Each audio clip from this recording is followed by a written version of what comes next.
안녕하세요. 반갑습니다. 이선배입니다. 오늘은 3-3-12강입니다. 노인 장기 요양보험에 대해서 수업을 들어가도록 하겠습니다. 오늘이 사회보험 마지막 시간이죠. 우리 첫 시간에 사회보험 첫 시간에 국민연금 했었고요. 그 다음에 두 번째 고용보험법에 대해서 공부했었고, 세 번째가 산재보험법, 그리고 저번 시간에 이제 건강보험법에 대해서 이제 공부를 했었습니다. 마지막 시간이니까 전체적으로 잘 흐름 파악하시고요. 종합적으로 어떤 내용이 있다라는 거 여러분들 머릿속으로 다 기억할 수 있어야 됩니다. 우선 이제 노인 장기 요양보험 이제 수업을 들어가는데, 이 보험을 만든 이유가 뭘까요? 만든 이유는 당연하겠죠. 뭐 때문에 그러겠습니까, 여러분들? 노후의 건강 증진, 그리고 이제 생활 안정을 도모하기 위해서 만들어진 사회보험이 노인 장기 요양보험입니다. 그런데 이걸 이제 가끔 가다가 이야기하다 보면 이런 분들이 가끔 가다 있어요. 나 그거 안 들었는데? 이렇게 말하시는 분들이 있어요. 여러분들이 모르고 갈 수도 있습니다. 왜 그러냐면, 여러분들이 이게 그 노인 장기 요양보험 같은 경우는 건강보험료하고 있죠. 건강보험료 통합징수합니다. 고지는 구분해서 고지하는데 그거 누가 막 다 일일이 따져 봅니까? 안 보잖아. 그렇죠? 그냥 돈 내라면 내는 대로 그냥 내는데, 그래서 건강보험료 낼 때 통합징수돼요. 물론 이제 관리는 따로따로 합니다. 그래서 건강보험하고 노인 장기 요양보험하고 통합징수하지만 관리는 따로따로, 그래 독립회계로 관리한다라는 거 여러분들이 이제 참고적으로 기억해 두시고, 그래서 건강보험이 들어가 있으면 여러분들 자동적으로 따라 들어가는 거예요. 노인 장기 요양보험은요. 그렇다라는 거 기억해 두시고, 자, 그리고 이제 칠판 보면서 하나씩 다시 한번 정리해 보도록 하겠습니다. 제일 먼저 이제 용어 정리 나오네요. 자, 노인이 나옵니다. 노인은 몇 세 이상이에요? 첫 번째, 65세 이상이에요. 65세 이상을 노인이라고 하고요. 두 번째, 65세 미만도 뭐가 될 수가 있어요? 노인이 될 수가 있어요. 노인이 될 수가 있는데, 이럴 경우에는 어떤 노인성 질환에 걸려 있을 때, 노인성 질환을 가진 자는 65세 미만도 노인으로 들어갑니다. 알겠죠? 그러면 노인성 질환이 어떤 거 있어요? 예, 치매 있고요. 뇌혈관 질환. 뇌혈관 질환이라면 여러분들 뭘 들 수 있겠습니까? 뇌졸중 같은 거, 그런 거 들 수가 있겠죠. 또 한 가지 여러분들 빠졌는데, 파킨슨 같은 거. 파킨슨병 같은 거. 이것도 역시 대표적인 노인성 질환이라고 하지요. 파킨슨이 여러분들 그 도파민 부족으로 나오는 거죠. 이 선배가 오늘 또 그 생각이 나가지고. 그래서 65세 이상, 65세 미만이라 할지라도 이런 치매나 파킨슨이나 뇌혈관 질환 같은 이런 어떤 노인성 질환을 가진 자를 우리는 뭐라고 한다? 노인이라고 한다. 라는 거 기억을 해두고요. 자, 그리고 이제 장기 요양 급여를 누가 받는지 한번 보도록 하겠습니다. 장기 요양 급여는 6개월 이상 혼자 일상생활 수행하기 어렵다고 인정되는 자 누구냐면 이 노인분들 중에서 6개월 이상 혼자 일상생활하기 어려운 자, 그런 분들이 장기 요양급여를 받습니다. 알겠죠? 자, 그래서 65세 미만 노인성 질환을 가진 사람, 여러분들 뭘 받을 수 있어? 장기 요양급여를 받을 수 있어요. 알았죠? 6개월 이상 혼자 일상생활 하기 어려울 때. 자, 그래서 요 노인과 장기 요양급여는 함께 여러분들 기억을 해두세요. 자, 함께 기억을 해두고. 자, 그리고 이제 장기 요양 사업을 보도록 하겠습니다. 장기 요양 보험료, 그리고 국가 및 지방자치단체의 부담금을 재원으로 하여 노인 등에게 장기 요양급여를 제공하는 사업을 장기 요양사업이라고 합니다. 여기서도 역시 뭐가 들어가냐면 개인 부담금이 들어갑니다. 일반적으로 보험료 같은 거 보험료 같은 경우가 이제 60%에서 보통 65%를 차지해요. 재원 중에서. 자, 그리고 이제 국가나 지자체에서 부담금이 한 20% 정도 차지하고요. 자, 그리고 이제 개인 부담금 같은 경우는 15%에서 20% 정도 부담을 하는데, 재가급여 알고 있죠? 재가급여. 재가급여 같은 경우는 15% 부담하고요. 시설급여 같은 거, 시설에 들어가시고 그럴 경우에는 20% 부담합니다. 그래서 이렇게 장기 요양 사업을 하기 위해서 재원을 마련하는데, 재원은 어떻게 구성되어 있다? 보험료가 거의 60에서 65% 정도 담당을 하고요. 이 정도. 그래서 그리고 이제 국가나 지자체의 부담금이 20%, 또 개인 부담금 역시 15%에서 20% 정도를 부담한다 라고 여러분들이 정리를 해두면 되겠죠. 자, 됐습니다. 여기 됐고요. 뒤를 넘어가 보도록 합니다.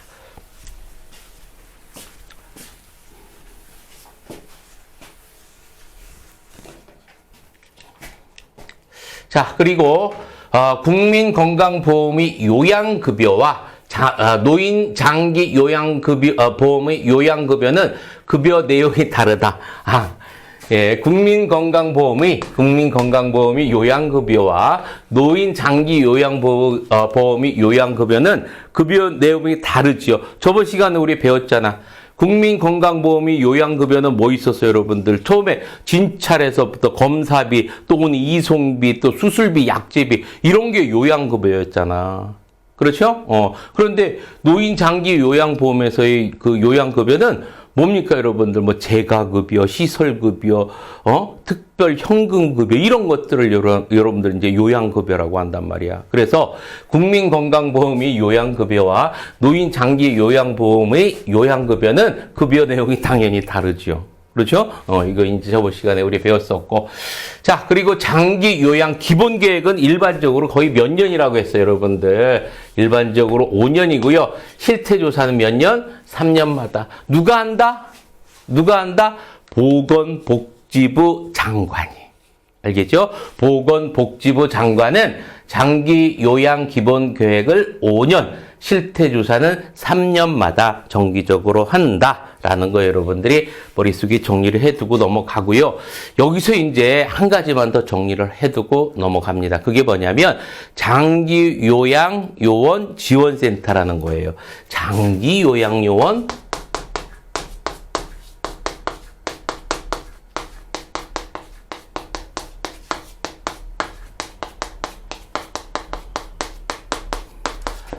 장기 요양요원이라고 여러분들 들어봤어요? 장기 요양요원. 우리가 이제 예를 들어서 쉽게 생각할 수 있는 분들이 요양보호사님들. 이런 분들을 장기 요양요원이라고 하는 거예요. 이분들을 뭐 하기 위해서?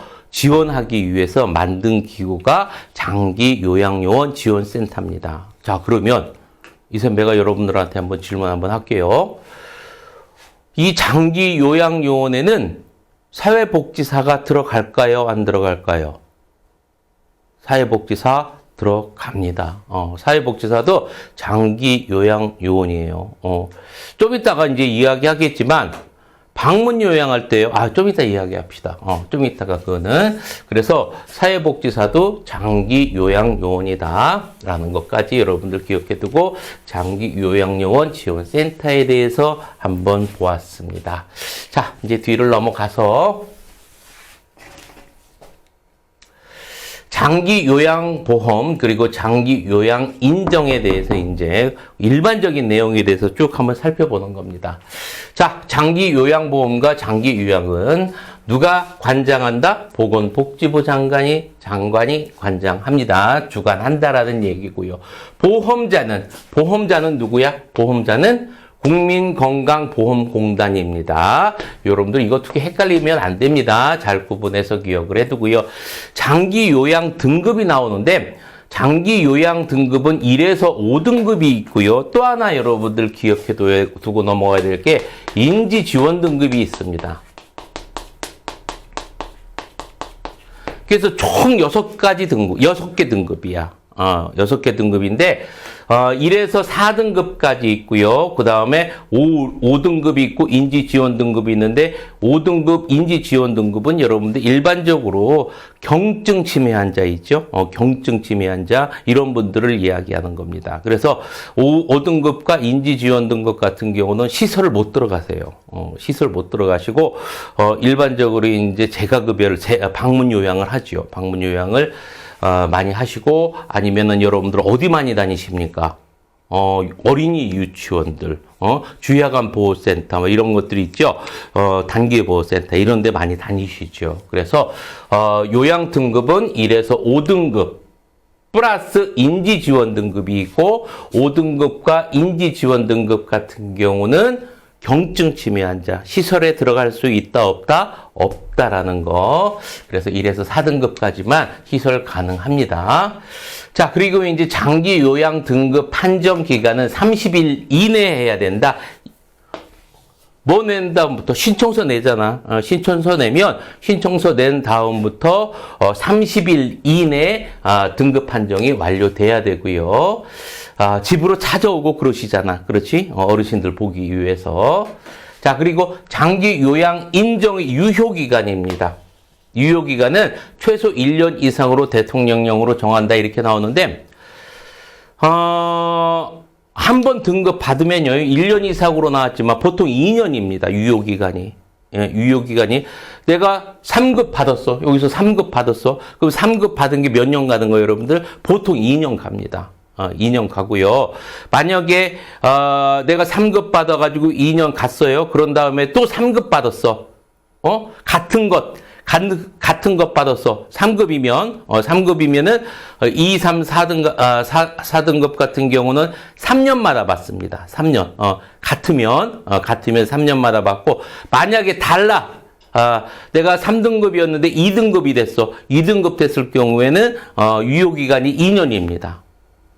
이해되십니까? 다시 한번. 이런 거 시험 안 나오는데. 그래도 해보자. 해보자. 자, 등급이 같은 거 나왔어. 같은 등급. 그래서 2등급 됐는데 또 2등급 나왔어.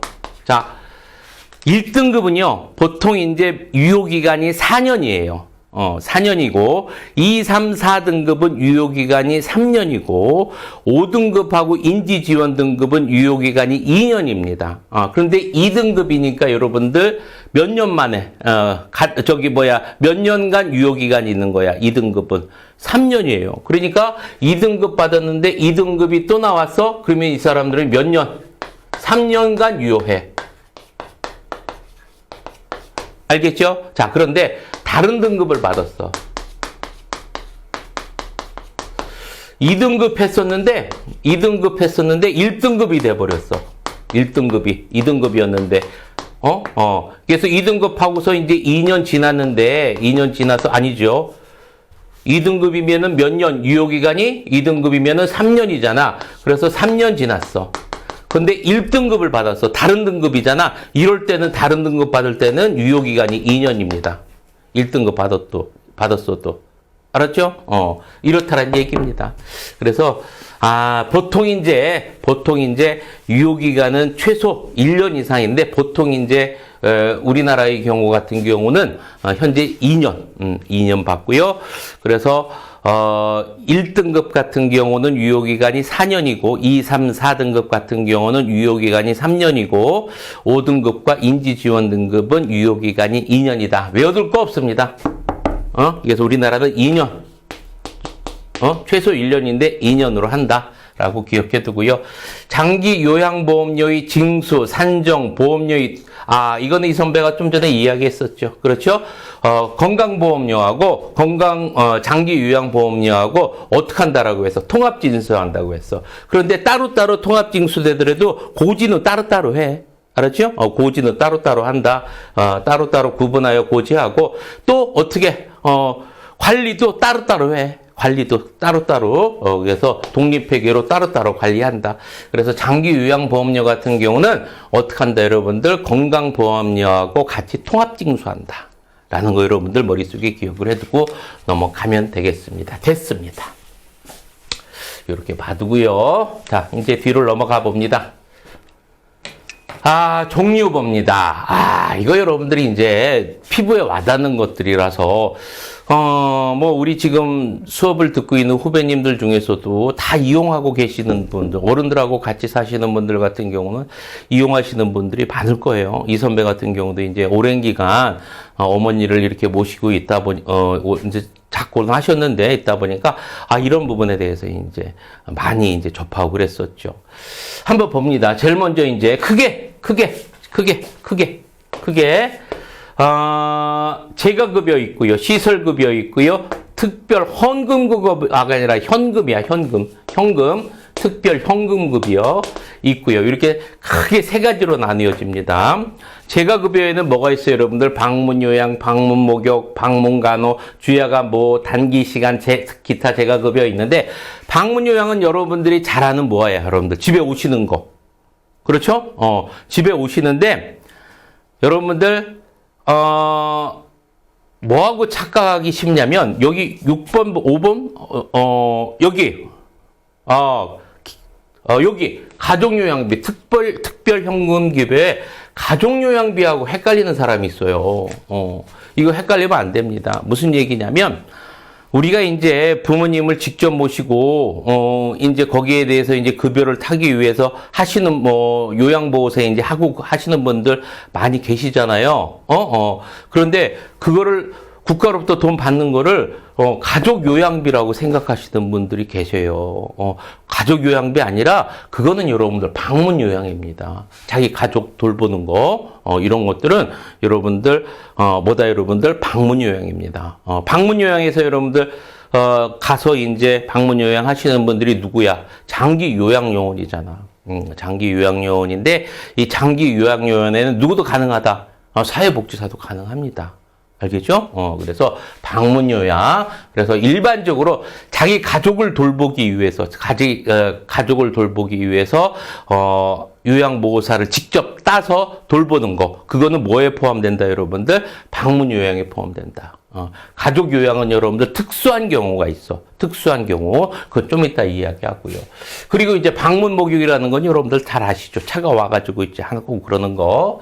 자, 그리고 이제 방문 간호라는 거 이제 간호사님들 오셔서 하시던데, 이 방문 간호는 여러분들 요양보호사는 하지 못합니다.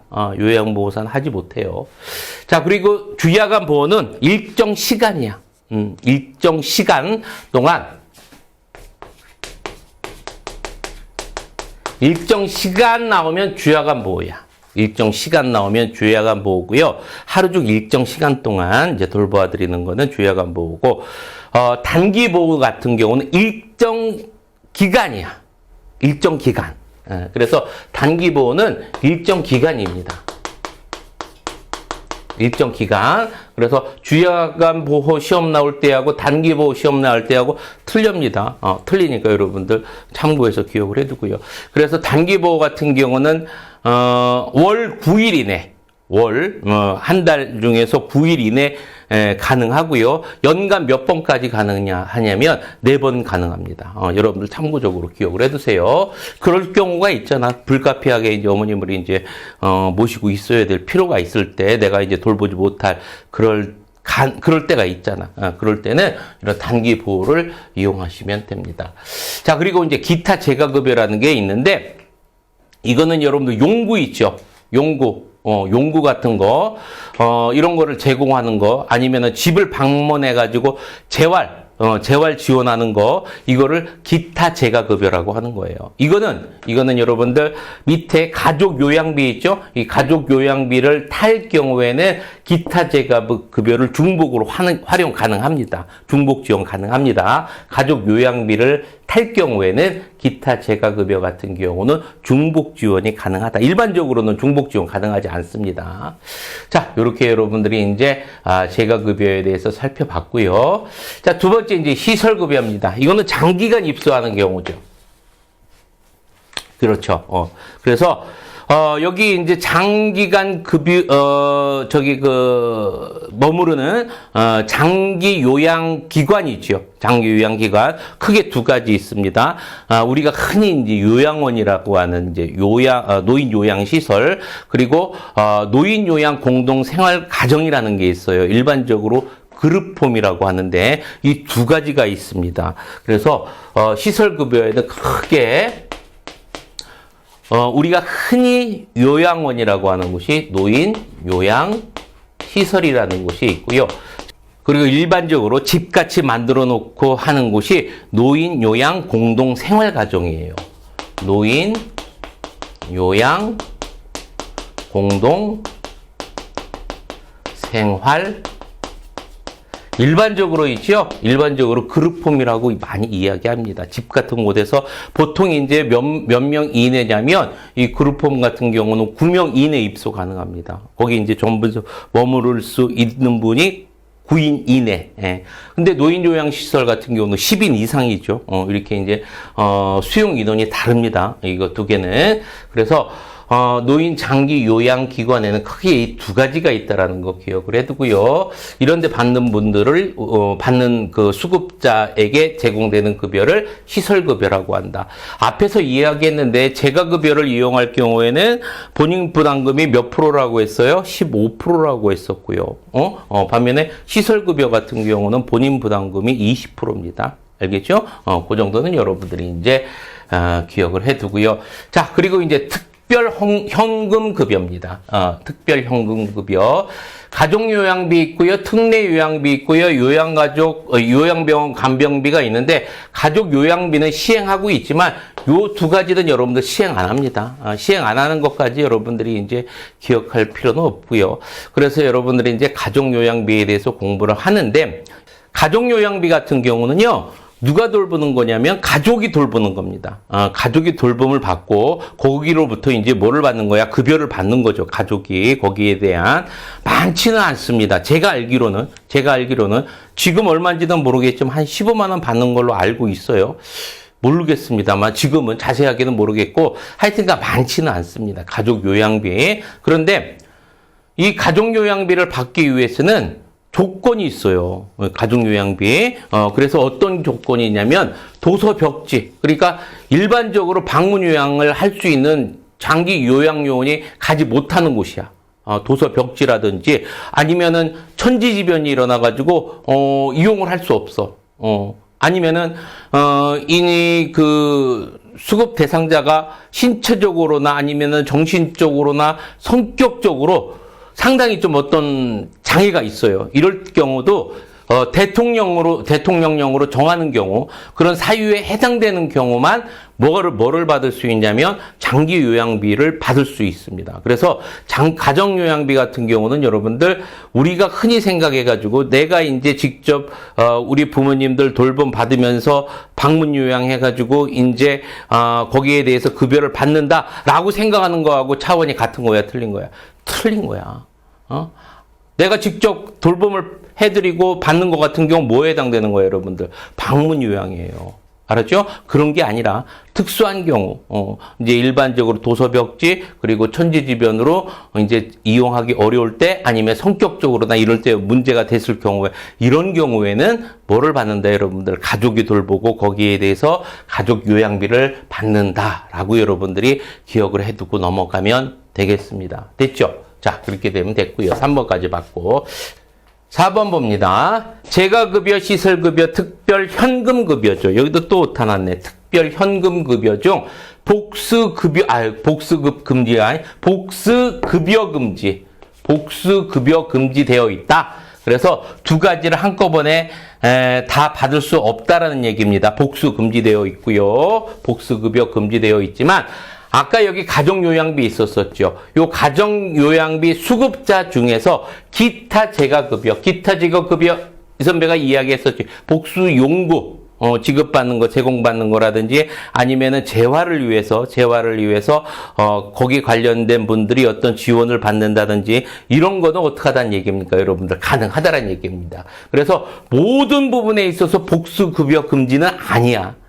어느 경우에는 복수가 가능해? 가족 요양비 수급자 중에서 기타 재가급여를 받는 경우에는 복수급여가 가능합니다. 알겠죠? 자, 이런 예외도 있다라는 거. 자, 이렇게 머릿속에 기억을 해두고요. 5번 봅니다.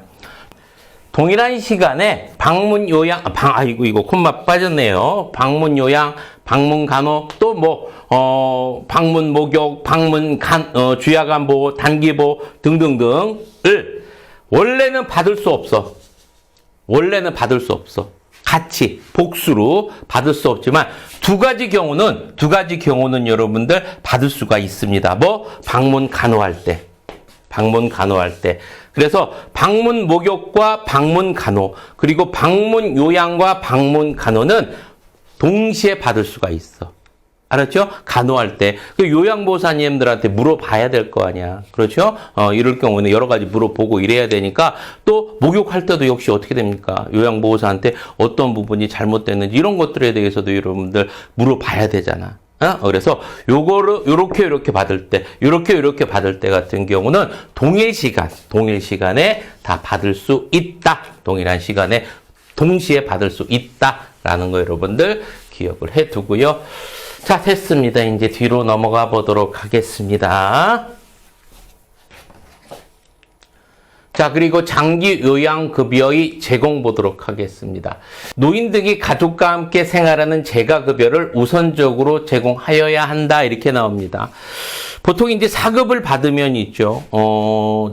시설로 갈 수가 있죠. 시설로 갈 수가 있는데, 시설로 갈 수 있다 할지라도 우선 뭐를 고려해야 된다? 재가급여를 고려해야 된다는 얘기입니다. 우선 재가급여를 우선적으로 제공을 하고 그 다음에 이제 시설급여를 제공을 한다. 이런 이야기입니다. 그래서 우선은 가족의 돌봄을 최대한 할 수 있는 데까지는 하고 그 한계가 어려울 경우엔 어디로 옮긴다? 시설로 옮겨드린다라는 이야기입니다. 자, 그래서 재가급여와 시설급여 중에서 뭐를 더 우선적으로 제공해야 된다? 재가급여를 더 우선적으로 제공해야 된다라는 이야기입니다.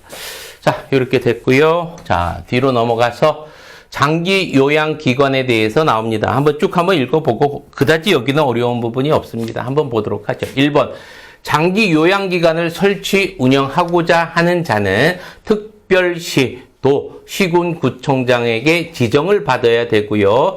지정 취소도 역시 똑같은데요. 특별시도 시군구청에게 해야 됩니다. 그래서 지정도 그렇고 취소도 그렇고 다 특별시도 시군구청장에 해야 되고요. 자, 그리고 노인요양 공동생활가정, 아까 이 선배가 얘기했었죠. 그룹홈. 이 그룹홈도 시설급여를 제공할 수 있다. 이 선배가 이야기했었습니다. 이거는. 그런데 노인 장기 요양병원 있죠. 요양병원 같은 경우는 여러분들 의료복지시설에 포함되지 않습니다. 자, 그래서 시설급여 제공기관이 아닙니다. 참고적으로 여러분들 기억을 해두세요. 요양병원은 여러분들 급여 받지 못합니다. 시설급여 제공기관 아니에요. 자, 그리고 이제 3번 봅니다. 장기 요양기관 지정의 유효기간은 지정한 날로부터 몇 년이에요, 여러분들? 6년간 유효해요. 자, 그리고 이제 갱신은 6년 지났어. 6년 지나면 뭐 해야 됩니까? 갱신해야 되잖아. 갱신은 유효기간 끝나기 90일 전까지 해야 돼. 무슨 이야기인지 알죠? 그래서 6년 지났어. 그럼 6년 되기 전에 90일 전에 이제 갱신 신청을 해야 된다라는 이야기입니다. 자, 그런 이야기고요. 자, 6번 봅니다. 재가 및 시설 급여 비용, 장기 요양 비용 청구는 국민건강보험공단에게 해야 되고요. 국민건강보험공단에게 이제 요양비 청구해야 되고요. 장기 요양보험료는 소득에 따라서 차등하여 감경하며 징수할 수 있다. 그런 이야기고요. 장기 요양 인정 신청 자격 및 방법에 대해서 살펴보도록 하겠습니다. 65세 이상이어야 되고요. 65세 미만 같은 경우는 노인성 질병, 그래서 치매, 뇌졸중, 뇌혈관 질환자, 아니면 파킨슨병 이런 분들 해당이 되고요. 신청 방법은 의사 또는 한의사의 발급 소견서가 있어야 되는데 반드시 있어야 된다라고 나오면 틀린 겁니다. 반드시는 아니야, 여러분들. 반드시. 그래서 이제 막 산간벽지 도서에 막 섬에 사시고 이러시는 분들, 또 거동이 불편하신 분들 같은 경우는 의료기관에 방문하기가 상당히 어렵잖아요. 그렇죠? 이런 분들 같은 경우는 의사소견서를 제출하지 아니할 수 있습니다. 알겠죠? 자, 그래서 의사소견서는 100% 낼 때, 신청해야 될 때 지참해야 된다. 라고 나오면 여러분들 어떤 거예요, 여러분들? 틀린 거야. 알았죠? 제출하지 아니할 수 있다. 그래서 도서 벽지 같은 경우는 어떻게 한다? 제출하지 아니할 수 있다. 라고 기억해 두고요. 당연히 대리 신청 가능해야 되겠죠. 그렇죠? 그래서 대부분 이제 자식들이 많이 하죠. 자식들이. 자, 이렇게 해서 우리 이제 장기 요양보험에 대해서도 일반적인 내용에 대해서 이제 쭉 살펴봤고요. 자, 이제 문제를 풀어보면서 이제 마무리하도록 하겠습니다. 55번. 노인 장기 요양보험법이 내용으로 옳지 않은 것은 16회 문제입니다. 장기 요양 사업이란 장기 요양 보험료, 국가 및 지방자치단체의 부담금 등을 재원으로 하여 노인 등에게 장기 요양 급여를 제공하는 사업을 말한다. 맞죠? 틀린 부분 하나도 없습니다. 자, 2번. 장기 요양 보험 사업의 피보험자는 국민건강보험법에 따른 국민건강보험공단은 피보험자가 아니라 뭐라고 했어? 보험자라고 했잖아. 그렇죠? 자, 그러면 몇 번이 틀린 거예요, 여러분들? 2번 틀렸고요. 3번 보도록 합니다. 국가는 노인성 질환 예방 사업을 수행하는 지방자치단체에 대하여 이에 소요되는 비용을 지원할 수 있고요. 장기 요양급여는 노인 등이 가족과 함께 생활하면서 가정에서 장기 요양을 받는 재가급여를 우선적으로 제공해야 되고요. 자, 보건복지부 장관은 장기 요양 사업의 실태를 파악하기 위해 3년, 실태조사는 3년마다 장기 요양 인정에 관한 사항에 관한 조사를 정기적으로 실시하고 그 결과를 공포하여야 된다. 맞습니다. 실태조사는 3년마다. 자, 그래서 55번의 정답은 몇 번 되겠습니까? 2번 되겠습니다. 56번 봅니다. 노인 장기 요양보험법상 장기 요양급여에 해당되지 않는 겁니다. 장기 요양급여에 해당되지 않는 거. 시설급여 해당이 되겠죠. 그렇죠? 해당이 되겠고, 가족요양비 해당이 되겠죠. 특례 요양비 해당이 됩니다.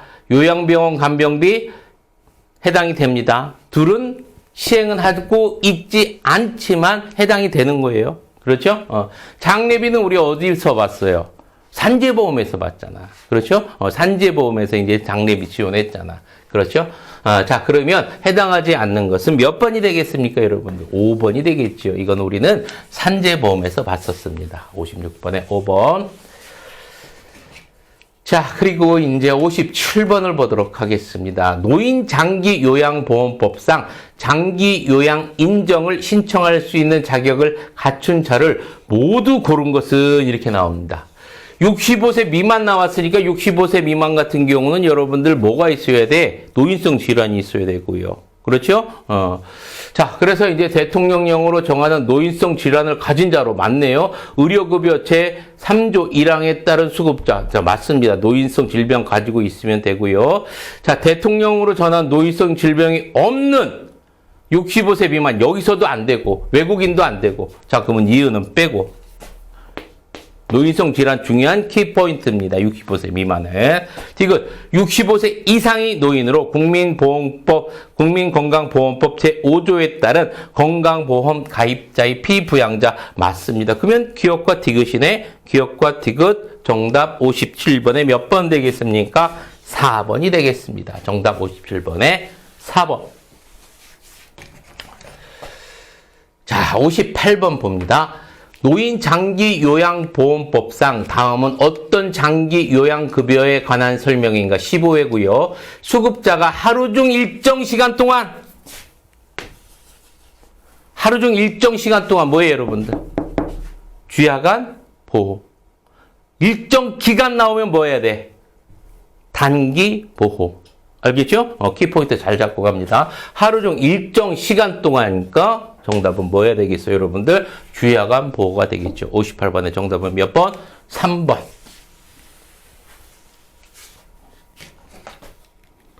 59번 봅니다. 다음의 역할을 하는 노인 장기 요양보험법상 기구는 이렇게 나옵니다.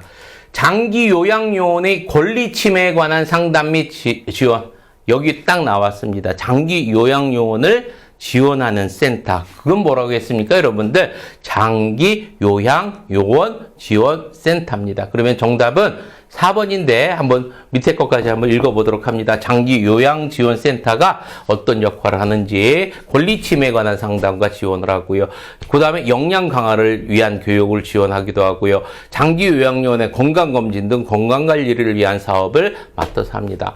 뭐 요양보호사 하시는 분들 이야기 보면 뭐 여러 가지 이제 그 수급자들과의 어떤 문제들도 있고 또 그 보호자들과의 문제점들도 있고 뭐 듣기만 해도 좀 방문 요양을 하는 경우에 여러 가지 이제 문제점들이 참 많으신 것 같아요, 여러분들. 자, 이렇게 해서 이제 문제까지 다 풀어봤습니다, 여러분들. 이제 오늘이 이제 사회보험 마지막 시간이었었습니다. 이 노인 장기 요양보험법에 대해서 이제 쭉 공부를 했었었는데, 앞에서 공부했던 이제 사회보험 5가지 여러분들 잘 꼼꼼하게 잘 정리를 해 두시고요. 어렴풋이 알면 어떻게 된다라고 해서 안 된다라고 했었습니다. 알겠죠? 확실하게 암기하고 있어야 돼. 앞으로 나가는 것들 다 그렇습니다. 뭐 3년, 4년 그렇고요. 뭐 관련된 이제 기간도 그렇고 여러 가지 이제 우리가 확실하게 외워야 될 것들이 있어요. 이런 것들을 여러분들 어렴풋이 공부하다 보면은 공부 안 한 거하고 점수 똑같습니다. 알겠죠? 그래서 이 부분 같은 경우는, 법 부분 같은 경우는 정말 디테일하게 꼼꼼하게 암기하고 있어야 돼. 여러 많은 부분을 암기한다라기 보다는, 중요한 부분을 확실하게 여러분들 암기하고 있어야 됩니다. 공부할 때. 자, 됐습니다. 여러분들 고생 많이 하셨고요. 다음 시간에 뵙는 걸 약속드리면서, 이 시간 마치도록 하겠습니다. 자, 오른손 들고, 파이팅 하면서 이 시간 마치도록 하겠습니다. 파이팅!